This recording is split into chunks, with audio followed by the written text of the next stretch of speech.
Thousands of demonstrators took to the streets of Belgrade to denounce the recent elections and call for the release of activists detained during protests over the weekend.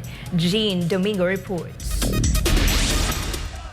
Protesters were seen marching from their public electoral commission while blowing whistles and holding placards displaying slogans such as "Whoever steals the elections steals the future" and "Released all arrested." Later, protesters gathered outside a building belonging to the Serbian Public Broadcasting Company, where they listened to speeches delivered by Serbian opposition lawmakers. The rally follows a series of protests that erupted after the announcement of the results of last week's parliamentary elections. On Sunday, thousands marched on City Hall in Belgrade, calling for the annulment of the recent election results, and the Serbian police used tear gas. They also arrested 38 demonstrators after Belgrade protests turned violent on Christmas Eve. President Alexander Vučić described it as an attempt to seize state institutions by force. He also labeled the protest as an attempted color revolution. Color revolution is a term used to describe movements believed to be funded and organized by Western countries, usually the U.S.,